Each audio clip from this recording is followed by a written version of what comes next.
acquiesce or aggress. Yeah. It's lose-lose. Yeah. Then you can go up if you ask the right questions and care enough. Yeah. And you really are present. You can go up to cooperation, not bad. Quid pro quo. You get something, I get something. This whole stupid phrase of split the baby or wherever the negotiators call it. It's so gross. I hate it. But that's cooperation, right? Okay, there's a framework for that. Mm-hmm. But collaboration, That's no boundaries. That's no boundaries, really. It's unbounded. And that's what people don't like because they feel they're not going to get what they deserve. Mm. This is a big fear. And this is why more folks aren't good leaders, ecosystem leaders, because they're constantly thinking what they need and they're not thinking about what you two need. Mm-hmm. And so, and they don't, too. and they don't want to let go of that.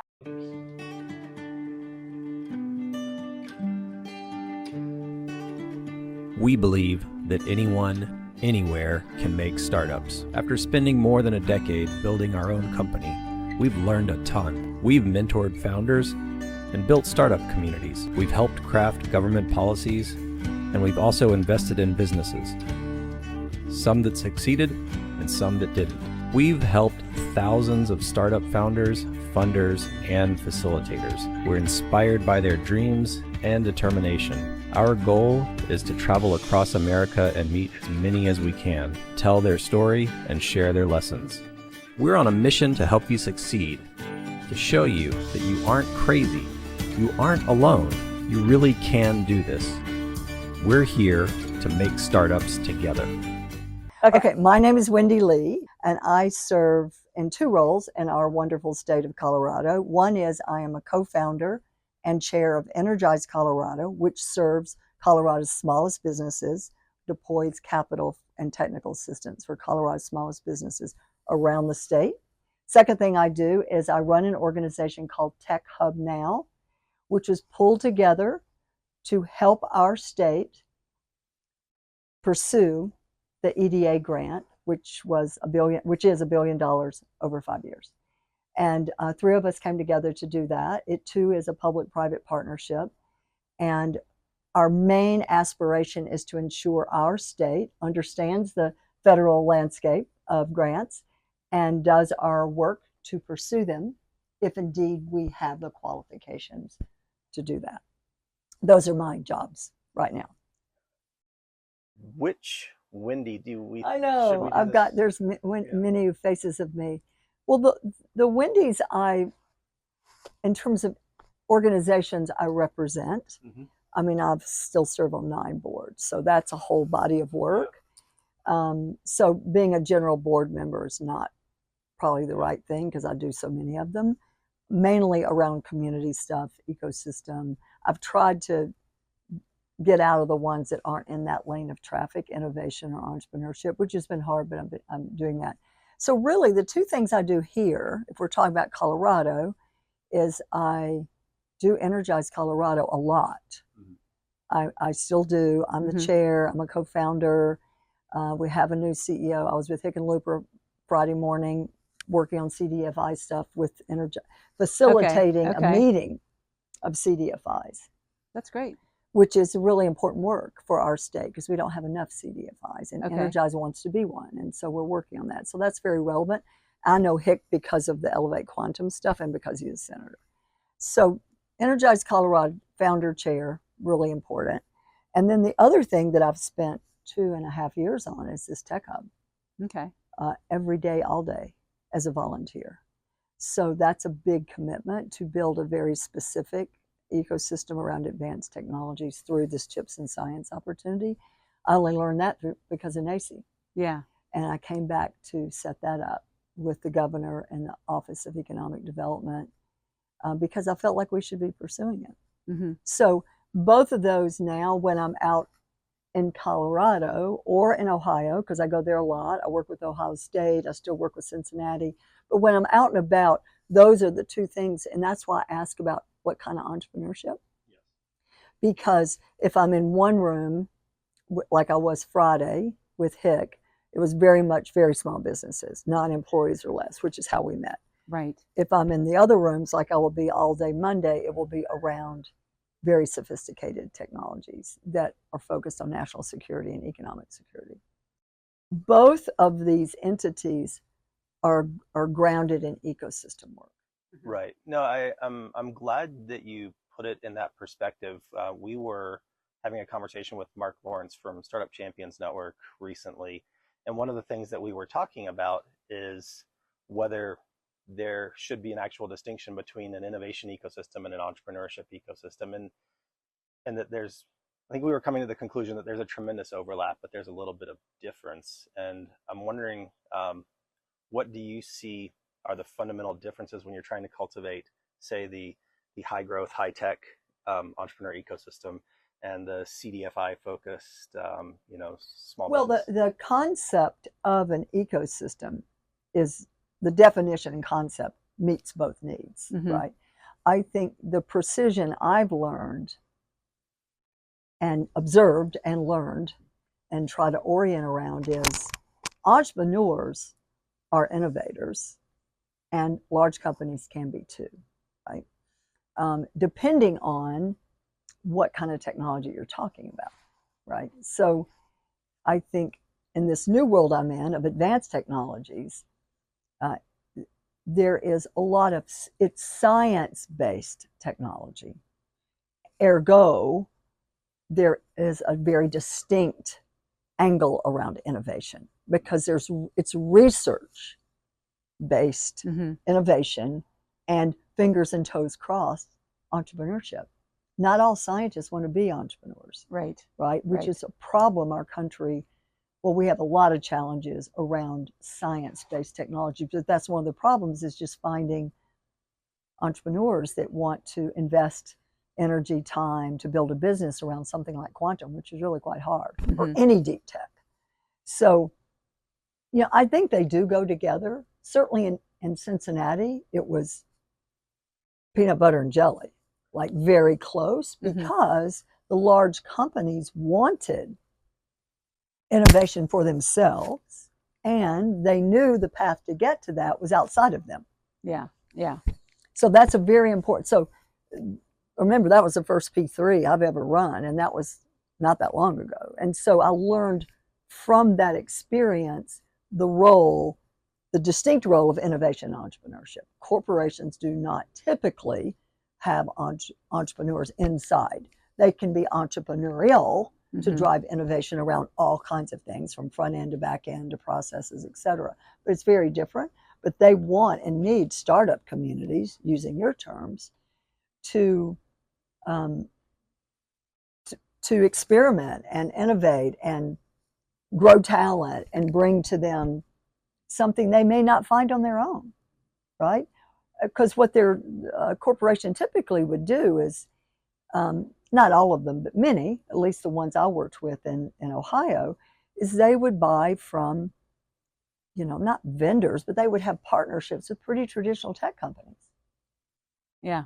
I mean, why not?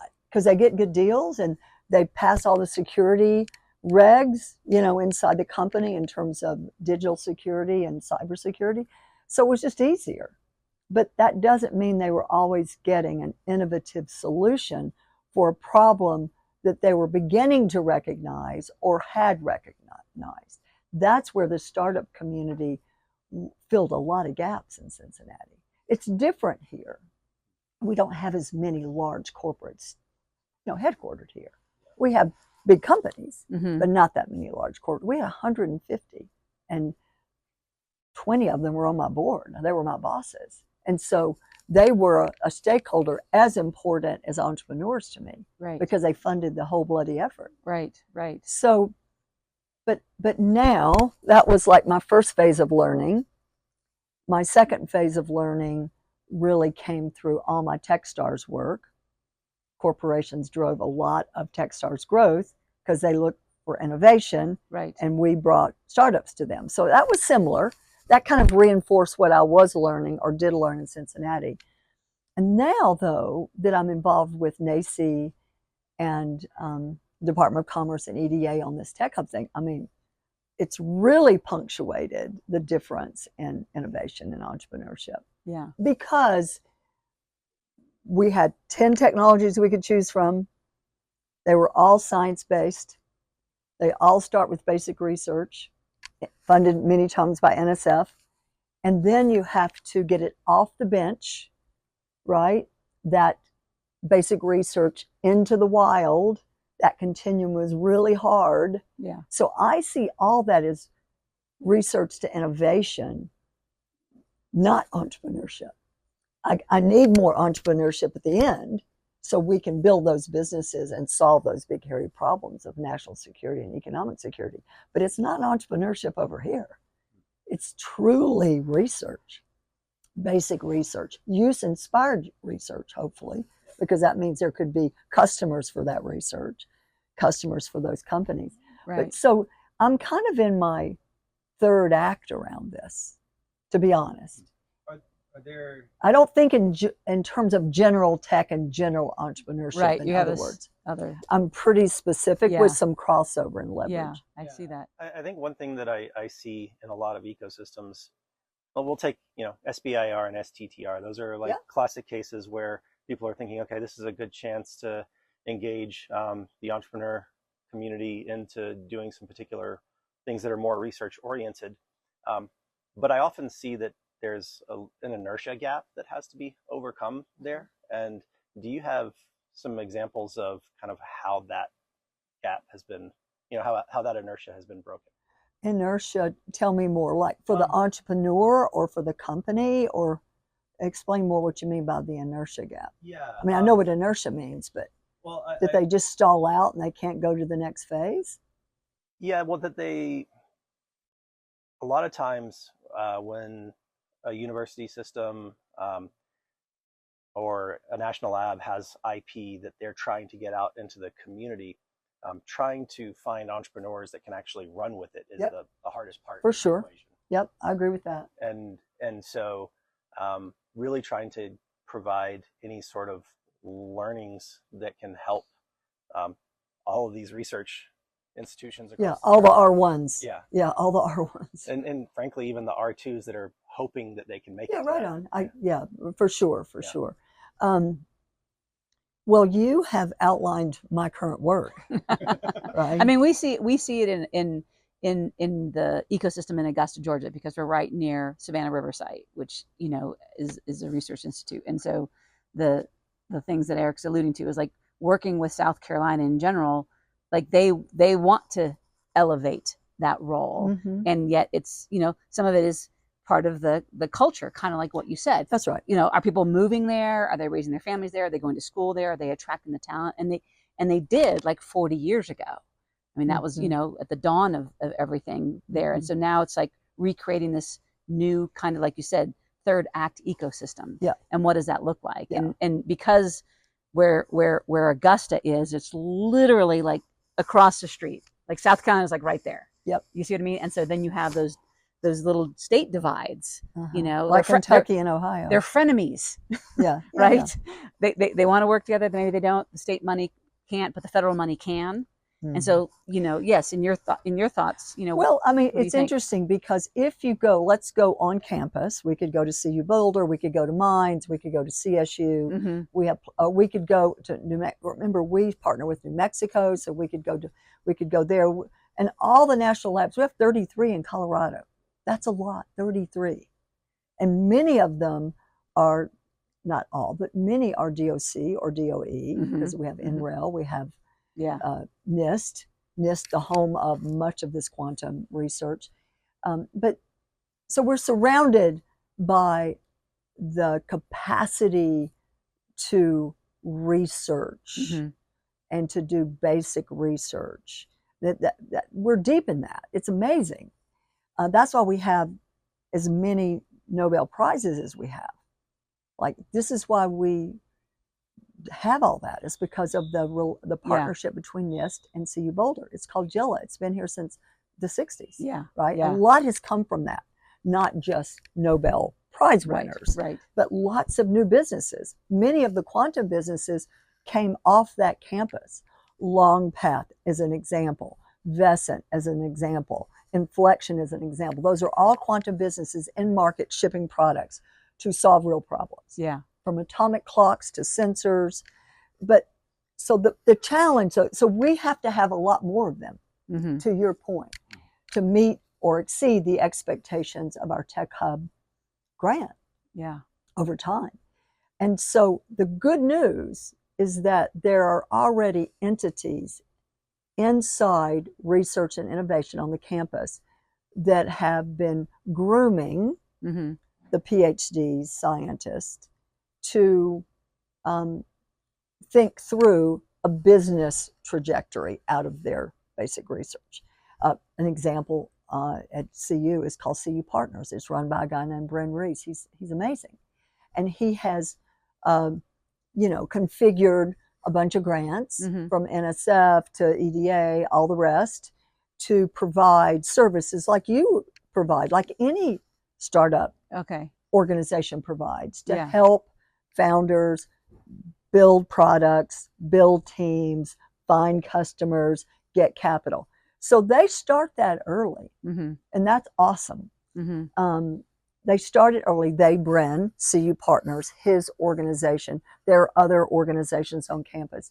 So it's not like they don't understand entrepreneurship. They certainly understand it. The iteration speed for advanced technologies is really slow. Okay. And that's Interesting. one of the opportunities for our ecosystem, Elevate Quantum, Yeah. is to provide a fab lab that would allow that process to go faster, because you would be giving scientists or entrepreneurs that they have engaged to build a business around quantum or any other deep tech. It could be biotech, it could be climate tech, any of those deep techs. They can go into our fab lab, and for a fee, not free, because we have to have that sustainability as well, Yeah. they can get access to very expensive quantum kit and also fabrication Mm-hmm. kit.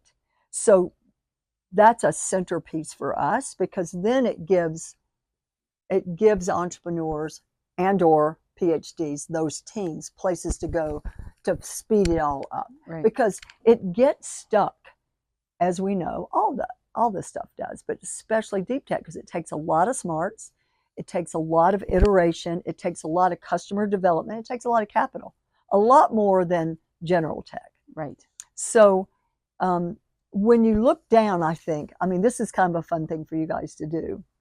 If you look at the dozen tech hubs that were just funded, there were 12 of them Mm-hmm. around the US, and they were across those 10 technologies, right? Mm-hmm. That's so significant, because they didn't get the $1 billion. No one did. They just got enough to get started. Yeah. It's a seed. It's really an A, not a seed. If Gina Raimondo were here, she would say it that way, or Eric Smith, who runs the program. Yeah. But it's a significant amount of capital to set up an ecosystem. Remember, we come through ecosystems that don't have any money, that had 500K.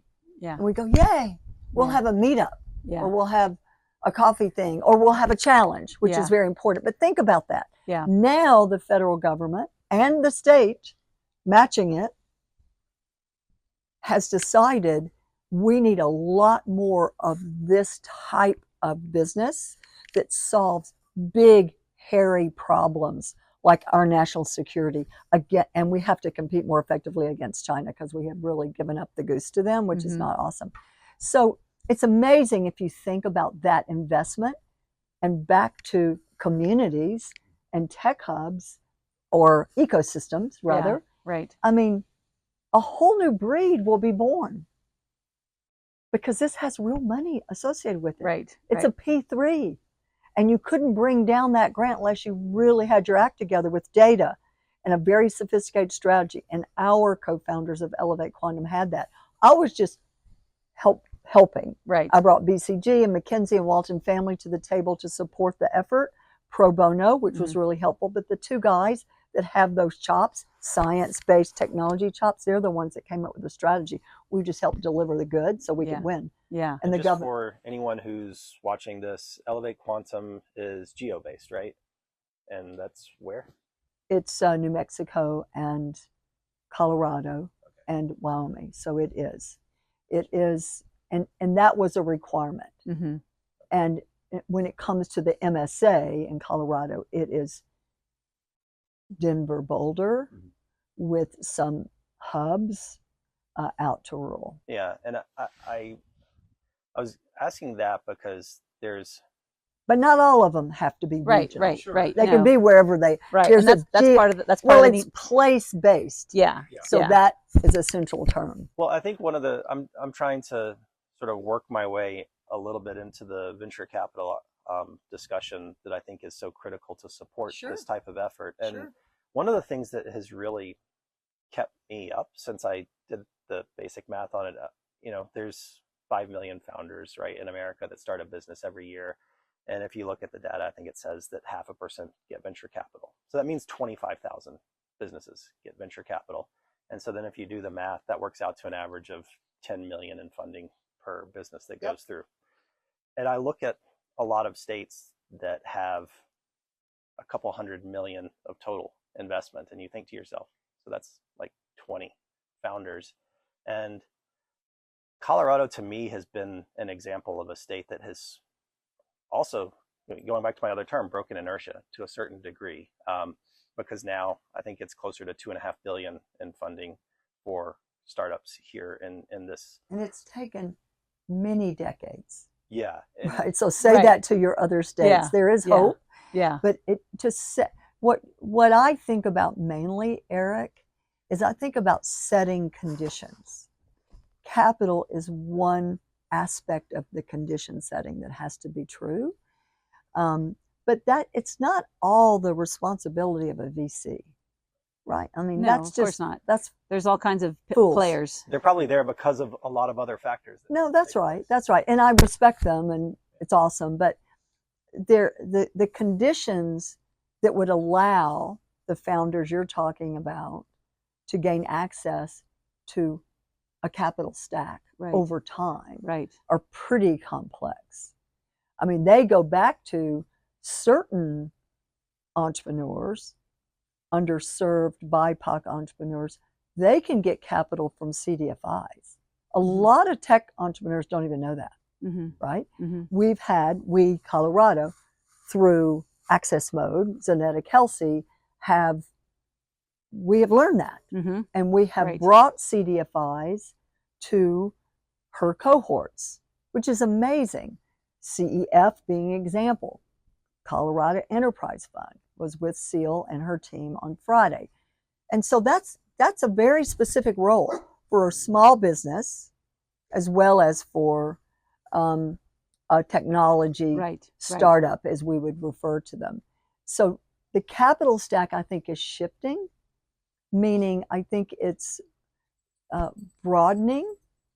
You don't just think, well, where are the angels and where's the VC? And I know they're important.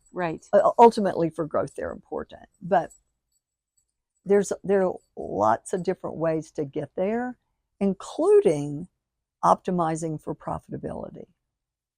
Yeah. So let's just say that's how I made money. I never thought of asking for a round of capital from anyone. I never thought, my partners, not just me, because there were 4 of us, we never even thought about asking bank for money. What we thought about is making money. And I think that's kind of old school sometimes, but not all the time.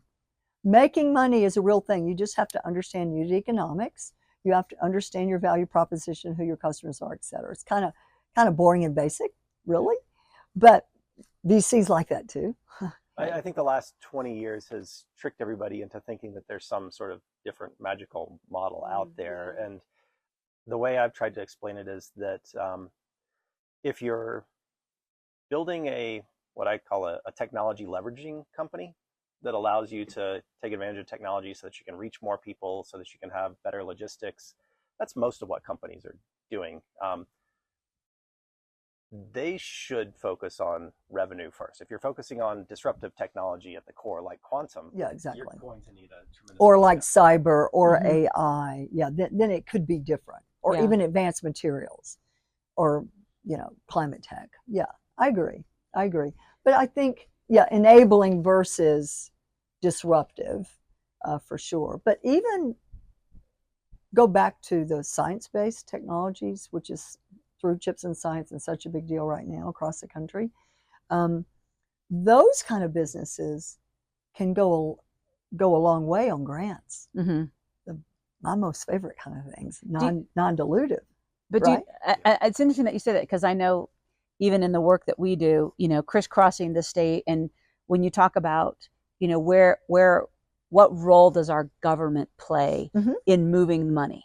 Yeah. Right. And so there's this idea that, like, okay, the government has access, obviously, through our tax dollars and whatnot, to be kind of a middleman to those spaces. And then there's organizations like ours and yours that are saying, okay, here are the boundaries in which that money can move. And so there's one of the things that we've talked about a lot, especially when we, do talk to companies that are not VC fundable, are what are your alternative access to capital? And that's where we introduce the idea that, like, yeah, there's lots of places to find the money, the CDFIs, the government grants, the partnerships with the universities. Yeah. And so there's a bigger ecosystem, which I feel capital ecosystem, right? The capital ecosystem for sure. And even the what I call the social ecosystem, the connections. I mean, that's so much of what you bring, Wendy, is to, like, your lived experiences around the globe. You're like, you can get on the phone and probably call a gazillion different people.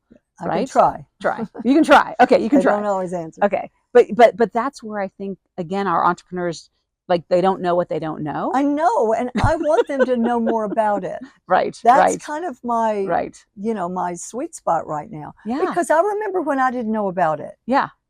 And it was not that long ago, right? And the fact that, like, I think collectively we're all looking at the next generation, saying, like, okay, here's how this works, people. Don't make the same mistakes that we did. And it's not easy, but it's not easy raising from VCs either. Right, you have exactly. To talk to a lot of them with a fancy deck, and they all want you to change the deck, and then you get confused, and then you don't get it, or you think you're going to get a term sheet, and they say you might, then you don't, you get sad.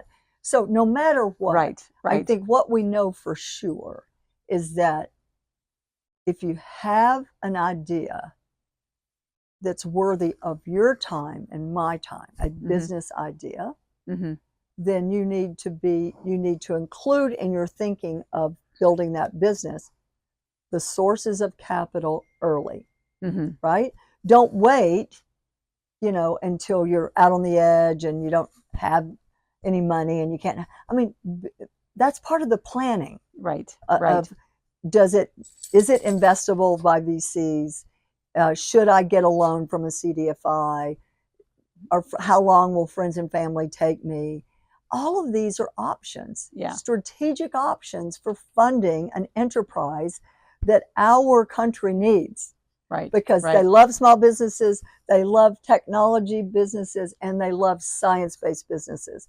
But they can't fund them all. But they do want to be a part, either through technical assistance, yes, or through grants, or by seeding ecosystems more broadly around hard stuff, really hard stuff to really tackle national security and economic mobility. So I feel like it's such, at least for me, such a fantastic time. And to your point, for entrepreneurs, you can't get a better time than now, because we've all learned a lot.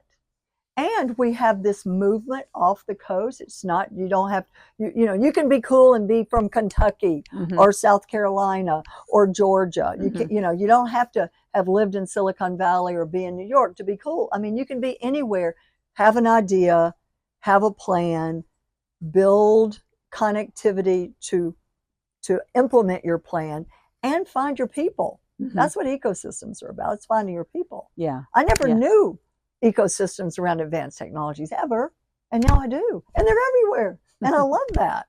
They're up in New Mexico, they're everywhere. And the government helped with that.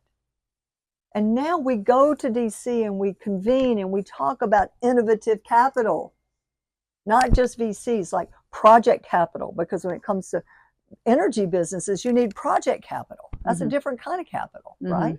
But but you have to be curious.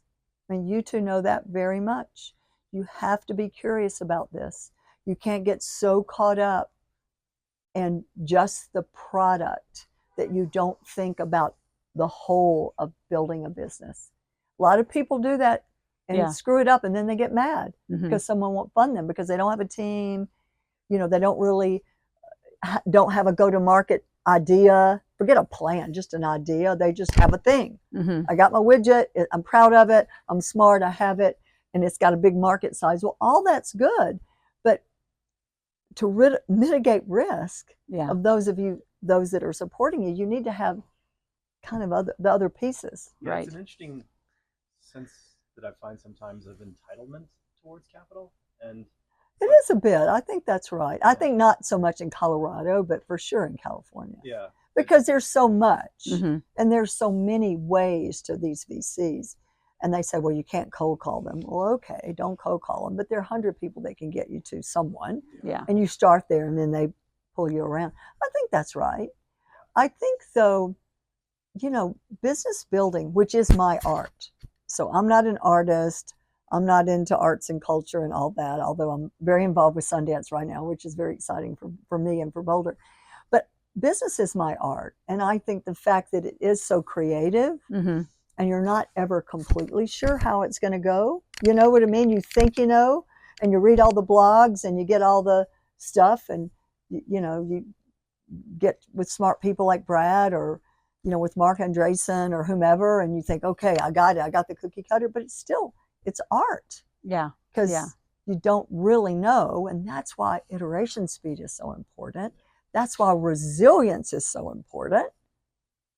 If you don't have iteration speed and you don't have resilience, you're kind of screwed. Yeah. Right? Well, I like your analogy with art too, because it's also this bigger picture of like, what is art, right? Uh-huh. Like everybody's got an opinion about it, and so when you talk It's about not something that sits on the wall. right, exactly. In my world, I mean, I have but some, but it's not- business as art is like, there's that Yeah. creativity, there's that connection, there's that way of And- like bringing people and together. it There's your community. exactly, That's your community. Exactly. Yeah. And your customers are your community. Right. By the right. way, the reason that I ever could do ecosystem stuff, the only reason I could do it is because of functionally, and as a technology executive, what do you think I managed? Alliances and partnerships. Mm-hmm. Mm-hmm. So, Yeah. and I also taught salespeople how to sell, Okay. direct selling. And then I taught them about distribution and channels and alliances. So my younger self was functionally grounded in that knowledge. That's what ecosystems are about. That's what tech hubs are about. Yeah. Right now, I'm not an engineer. I'm not a scientist. Wish I was. Probably won't be in this lifetime. But if you have that background, you naturally think of your customers as a community, Yeah. as a segment, so they can talk to each other. That's like marketing 101. But that's how my brain works. And Mhm. then I know that customers want to talk to each other, not just to the Right. company, Right. like right. that. Right. That kind of brings them together. So all these things are kind of natural for some people, not for all. Well, Right. I believe you. one of the quotes that has gotten me through career changes was from my architecture history professor Oh, back when I cool. was in school, and it was from Michelangelo, and it's that an artist must not be bound except by the realization of the idea. So I love that. we're still artists regardless. I love that. That's a beautiful quote. Thank you for sharing that, because I agree with that. And now let's come back to current state of our world and our Colorado. Okay. Every state is still sorting through the dynamics that we experience with COVID. Mm-hmm. It's not, COVID's not even over, but those gnarly circumstances triggered by the pandemic,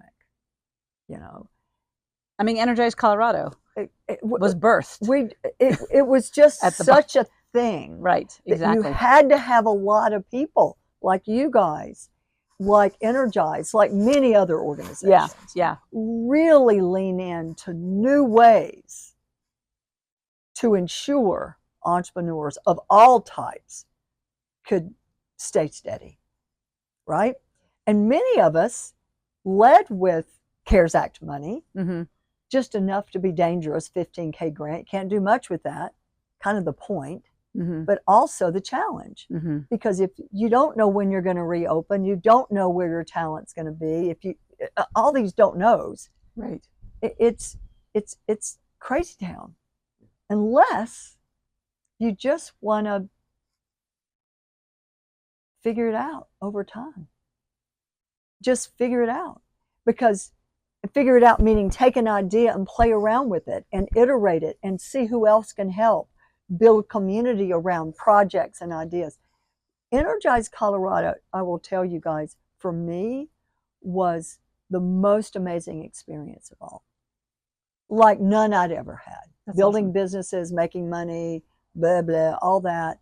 To be so central to a state economy where we had 160,000 businesses with 9 employees or less that were all over, and they were place-based businesses, right?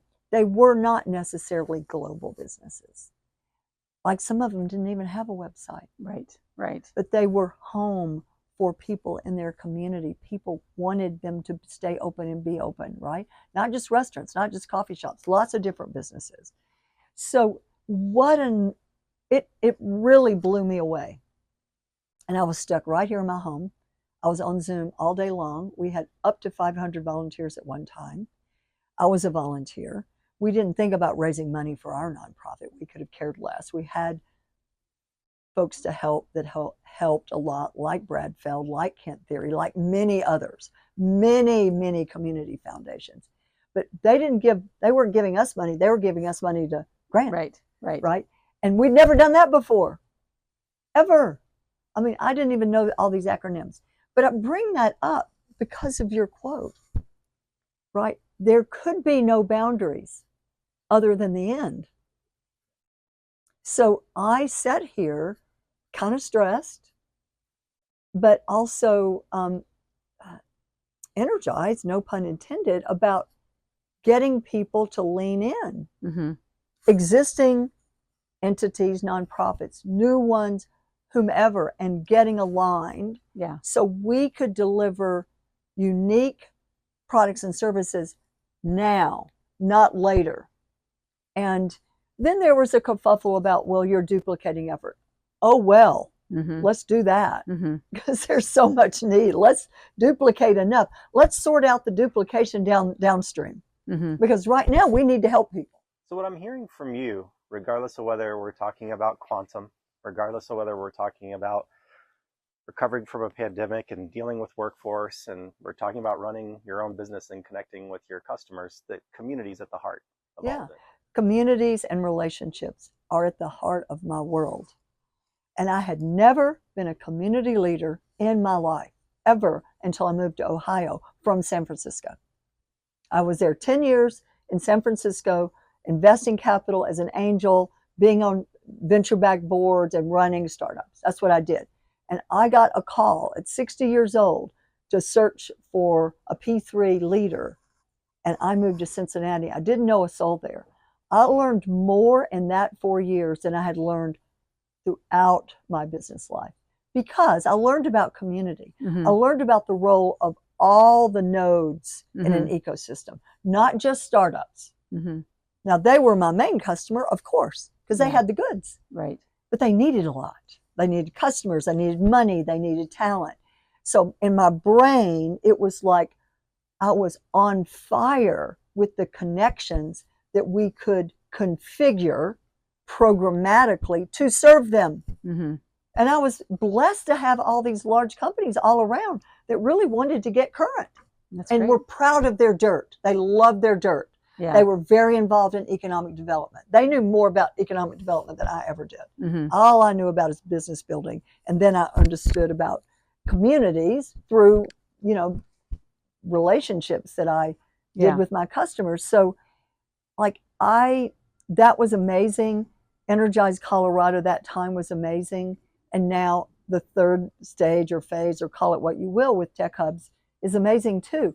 But I'm the lucky one because I've had a chance to layer in that experience, that lived experience, not knowing what the heck to do next, not knowing how to even fund the operation I was recruited to come to Cincinnati to run, to know that the state was a foundation investor but would not be an investor forever.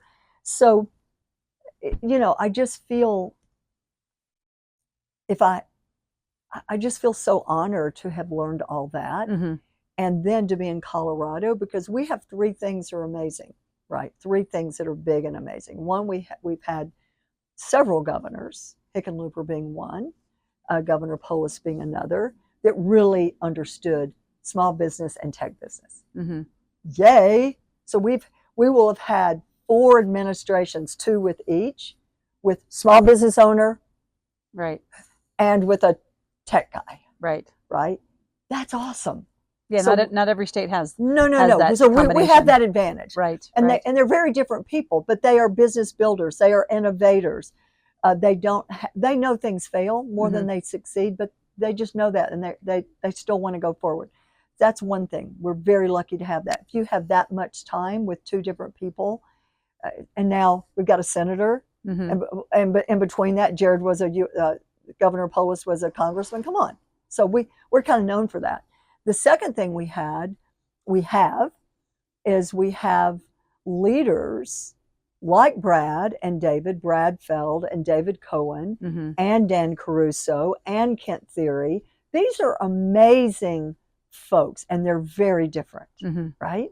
But they all have something in common, and that is a deep respect for their community and innovation and entrepreneurship. They're very different humans. They come from different backgrounds, Right. different schools even, but they love Colorado, and they want our state to stay entrepreneurial. And to do that, we have to continue to innovate in everything.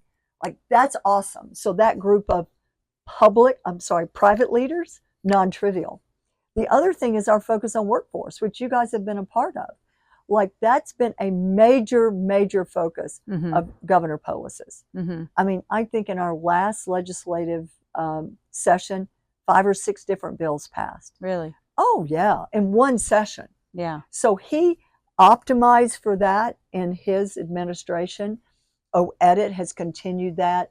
There are major grant programs. There's significant legislation around apprenticeships, around many different angles of workforce, and that's state money. Yeah. Yeah. Right. Yeah. And he has high caliber folks like J.B. Holston, like many others that study workforce. Maybe they don't have a nonprofit focused on workforce, but they pay attention to the holistic, storyline, what's going on. And then we have Walton Family Foundation. Like, they go deep and long, and we have Gary Community. They go deep and go long, and that's just a few, right? But you had the We bones. We have nonprofit infrastructure with a lot of passion, a lot of smarts. We have what I would call, civic leadership and private leadership. Finally, we've got education talking, alliances around education, including universities talking to industry. Yeah. All this has happened. Well, it's been going on for a long time. I've just seen it accelerate significantly in the last 2 to 3 years, right? One thing that I have experienced. It's exciting. Yeah. I can tell. I can tell. One thing that I've experienced that to me sets the ecosystem that I know in Colorado apart from everywhere else is these leaders that you talk about. There's an approachability and responsiveness that everybody has that to me has been absolutely unparalleled anywhere else I go in America. Oh, that's beautiful to hear. That doesn't surprise me that you would experience that.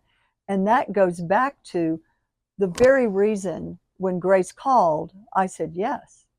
Now, I didn't know I was going to have company and all that stuff, but that's the reason. Because, and it's not being sweet, it's being smart. Because we want our state to learn from you guys, to have connections that you have that we don't. Yeah. And it's not a sweet thing. It is a smart thing to do. And I try to teach people to do that. Not everyone does that naturally. Right. And because everyone's busy, but like, I'm never too busy even though I may not understand, circumstances may have changed, I'm never too busy, because that's what you do to build an ecosystem. And outside in is just as important as inside out, right? And if we don't have outside influencers like you guys and John Deere and Secretary Raimondo and Assistant Secretary Castillo and Don Graves, who's going to be here, tomorrow. I mean, what do we have? We're just sitting here like, well, when are you going to help us? Yeah. Well, you're not a silo, right? No, like that's like what I see is like this. That's little, well said. I'm happy you see that, because I want us to be porous. So there's a Venn diagram, right, where we're all kind of overlapping. Well, I love the porous nature of an ecosystem. Yeah. Doors and windows open, please, all the time. Yeah. Well, we're busy. Of course. We're all busy. are all busy. But there is enough time to introduce Sally and Bill. I'll give you a great example. So last night I was at a birthday party. A friend, and he's part of the City Club community where I was going to take you guys, but he said it was too noisy. I said, okay, we won't do that. This is lovely. Yeah, it's a lovely thing. And so I went to this birthday party, and I always have Energize on my mind, always have Elevate Quantum on my mind. And now which hat are we all wearing? And now I have Sundance on my mind. Not because I'm cool, because I know nothing about movies and all that stuff. I've been there a lot to Sundance, and I'm like, that would be great for us, because I'm about economic vibrance. Yeah. In a town like this, we can't just be tech. We got to be societally helpful. We've got, we got to deal with. You can start dating Sundance. You can start dating Sundance if you want. Exactly. Yeah. And also, Cincinnati was pursuing it, so I had my mind on that, because I know how they're doing it. So I'm very competitive that way. But anyway, the point is, I was there last night, and I was with a bunch of people I'd never met. I love that. They weren't all tech people. They were academics, they were scientists, they were doctors, they were retired this and that. And then, as it turned out, there were 4 people that do movies there. Okay. I'm like, wowie zowie. And as it turned out, this shows you how small Colorado is. Then as it turns out, I'd met one of them Monday night when we had female entrepreneurs, tech entrepreneurs, at a place called Mountain Mavens. We kind of had that event. There was 100 females there. We're like, yay, right? I met one of these people there too, but then I met her husband. Well, they made the book club movie. Okay. Oh yeah. I know that movie. Here, right here in our state. You may not know that one, but it's okay. It's cool. It's all right. It's entertaining. It's entertaining. That's all I'll say. What's cool about it is the ecosystem of indie films. Right. Okay. Which is very Park Cities, Sundance oriented, which I'm no expert in. Trust me. I'm like, give me a 0. I have friends that are, Kimball and Christiana Musk, very involved. But I mean, our state's trying to do that, right? Trying to win that bid. Takes money, takes energy, takes savviness, connections. And I was struck by meeting these folks last night and being able to do what? Introduce them to the folks running the Sundance Initiative. Business. So I am the welcome wagon. You are the welcome wagon. And it's funny you say that, because it reminded me of way back when Mississippi welcome wagon. In our early sweet stages, we had a speaker at one of our TEDx events, and somebody watched it and created a documentary about one of our speakers. And so for a minute, Eric and I were like, oh, this is really cool, because it's film, right? It's independent film. Yeah. And that is, I think, our secret sauce is, as connectors, we see things that other people don't see. I agree. And it's like, oh, you need to meet so-and-so. We care enough. Right, exactly. And you have to have enough context for all this. Otherwise, it just flops about. But I think you're right. But people are at the center of all this, not the widgets. Yeah. It's not the quantum dilution refrigerator. Yeah. We love it. And it has a beautiful, beautiful chandelier in the middle, and it gets pictured everywhere. And I even know what that means. And I was honored to get a gift from that for the work I've done. But the point is, it is about people having knowledge and passion and willing to share it and not controlling it. Yeah. So I think another theme that my guess is you are hearing as you travel the U.S.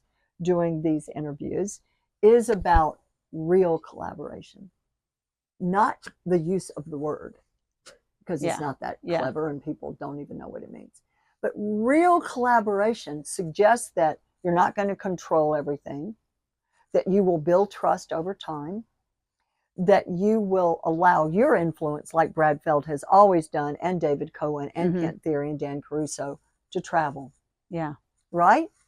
It's not behind a closed door. You don't have to beg for it. Do you, It travels. That's influence. It's supposed to travel to help many people, not just the one you're talking Yeah. to. I want to ask you a question. Yeah, please. And you know, whether it's on the record or off the record, but I know that with all of the racial reckoning we had 4 years ago, Yeah. that some of the work that we talked about was related to these disparities. And so the idea that like there's a community of people that don't want to share power, that was sort of the thing that was underlying. And what does that look like? And, you know, how is it that everybody can win in this ecosystem? Because I think that's one of the things that we've discovered, again, in this sort of pendulum that has shifted in our country, is that I don't want to take it from you. I don't want me to win and you to lose. I want us both to win. No, that's right. Like that's what this ecosystem well, that's is the supposed to whole be notion about. of collaboration, by the Right. way. That's what I'm saying. Like you compet- say collaboration, but then you're like, oh, but I don't want to. Because I don't want to share. competition is acquiesce or aggress. Yeah. It's lose-lose. Yeah. Then you can go up if you ask the right questions and care enough. Yeah. And you really are present. You can go up to cooperation. Not bad. Quid pro quo. You get something, I get something. This whole stupid phrase of split the baby or wherever the negotiators call it. It's so gross. I hate it. But that's cooperation, right? Okay, there's a framework for that. But collaboration, That's no boundaries. That's no boundaries, really. It's unbounded. And that's what people don't like because they feel they're not going to get what they deserve. This is a big fear. And this is why more folks aren't good leaders, ecosystem leaders, because they're constantly thinking what they need and they're not thinking about what you two need. And so, and they don't, and they don't want to let go of that, right? Yeah. Like when them, and then they get in kerfuffles with their partners in their ecosystem, especially with certain ones. Yeah. Yeah. Because no one wants to like really open up. They see it as a competition. They don't see it as a collaboration. No. Right. Because collaboration means joint decision making, creative problem solving. The tools are those. Right. Not counter demand, concession, rationale. That's what you do when you're cooperating to make sure you get what you need and he gets something and there's not just a transaction. I'm talking beyond that. And I think the spirit of collaboration is easy to trigger in a big event. It's hard to find the long tail of the behavior, right? And I work very hard at that. I really want you to know. And it sounds soft. So scientists don't like that because it sounds soft. Oh, Wendy, I can be nice. I'm not telling you to be nice. It's not about being nice.